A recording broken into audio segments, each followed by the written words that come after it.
Kok dia gitu ya sama gue? Padahal gue udah baik sama dia. Kita semua pasti pernah ada di kondisi seperti tadi. Walau tidak diucapkan secara verbal, kalimat tadi memang sering menghantui kita. Akan tetapi, apakah mengharapkan ganjaran atas perilaku baik kita adalah sebuah sikap yang baik? Kita bakal bahas lebih lanjut soal topik ini, so stay tuned on Let's Talk. Ungkapan di awal menggambarkan perasaan kecewa ketika seseorang merasa tidak dihargai meskipun telah berbuat baik. Ini sebenarnya terkait dengan harapan kita terhadap orang lain dan bagaimana harapan itu bisa menjadi sumber kekecewaan dan penderitaan. Konsep ini yang dikaitkan dengan materi dalam buku Everything is Fuck karya Mark Manson, di mana ia membahas tentang bagaimana ekspektasi yang terlalu tinggi dapat menjadi sumber frustasi dan kecemasan. Dalam bukunya, Manson mengatakan bahwa harapan adalah kanker yang mematikan. Ia menekankan bahwa harapan yang berlebihan seringkali mengarah pada kekecewaan yang besar dan dapat mengganggu kesejahteraan emosional kita.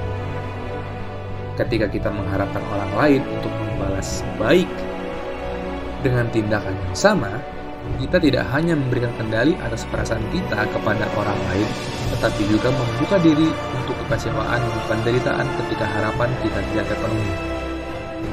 Manson menyarankan kita agar kita mengalihkan fokus dari harapan pada nilai-nilai dasar yang penting bagi kita. Daripada mengharapkan orang lain untuk berbuat baik, kita harus memilih untuk berperilaku baik dengan tanpa mengharapkan imbalan apapun.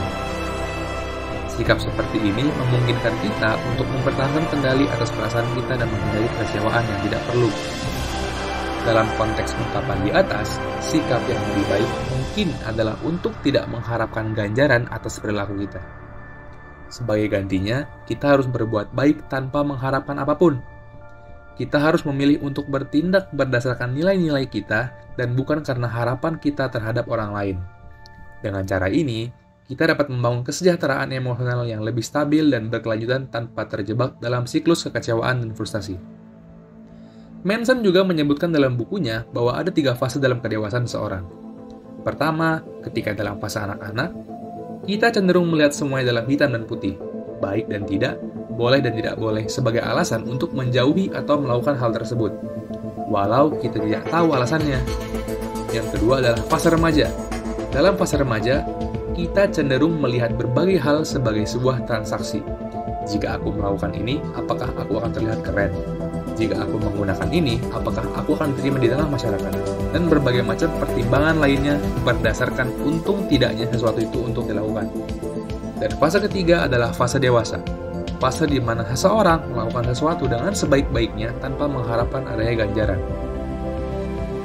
Konsep dari Manson tentang 3 fase kedewasaan seseorang dapat membantu kita memahami lebih jauh mengenai mengapa seseorang dapat merasa kecewa ketika harapannya tidak terpenuhi.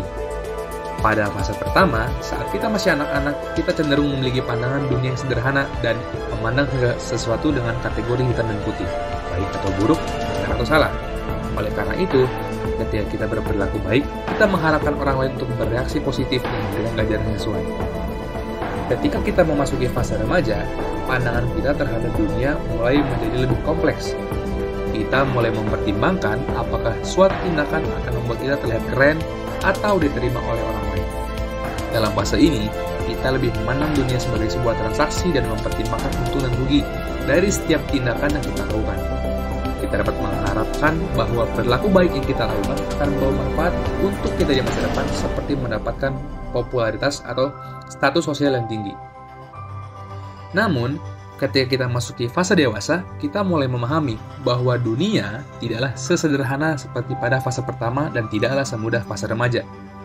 Dalam fase dewasa, kita mulai memahami bahwa tindakan kita harus dilakukan dengan alasan yang benar, bukan hanya untuk mendapatkan ganjaran atau keuntungan. Kita belajar untuk mengambil tanggung jawab atas tindakan kita dan menyadari bahwa setiap tindakan kita memiliki dampak dan konsekuensi yang harus kita tanggung. Oleh karena itu, di fase dewasa, kita tidak lagi mengharapkan pengakuan ataupun ganjaran atas perilaku baik kita. Kita bertindak dengan sebaik-baiknya tanpa mengharapkan apapun karena kita memahami bahwa tindakan kita dilakukan untuk kebaikan diri sendiri maupun orang lain, bukan semata-mata untuk mendapatkan imbalan atau pengakuan. kita dapat mengambil tanggung jawab penuh atas tindakan kita dan menerima konsekuensi dari tindakan kita tanpa merasa kecewa atau frustasi jika harapan kita tidak terpenuhi. Manson menekankan bahwa sikap seperti ini memungkinkan kita untuk hidup dengan lebih damai dan bahagia. Karena kita tidak bergantung pada orang lain untuk mengembalikan pengakuan atau imbalan atas tindakan kita. Sebagai gantinya, kita belajar untuk menghargai nilai-nilai yang penting bagi kita, seperti kejujuran, integritas, dan kebaikan hati. Dalam konteks bahasa kita di awal, kita dapat belajar untuk mengambil sikap dewasa dan berperilaku baik tanpa mengharapkan pengakuan atau ganjaran dari orang lain. Kita dapat melakukan tindakan baik karena kita memahami bahwa itu adalah yang benar dan baik untuk kita, bukan karena kita ingin mendapatkan apapun dari orang lain.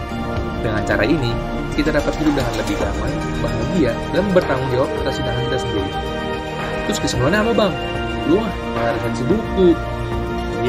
Sabar. Kesimpulannya adalah situasi yang muncul di detik-detik awal video ini bisa menjadi tolok ukur baik kita dalam menentukan kadar kedewasaan kita. Ketulusan niat juga berbanding lurus dengan tingkat kedewasaan.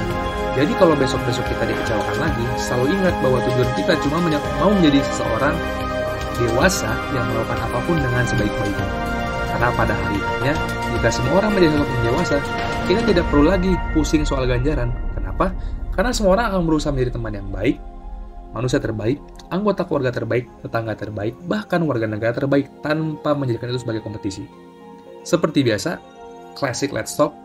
Kalau lu nggak suka, merasa kurang cocok sama video ini, lu berhak mengkritik. Dan jika lu suka, maka sebuah like, share, dan emoji dinosaurus 5 kali sangat-sangat diapresiasi. Hit hard, hit often.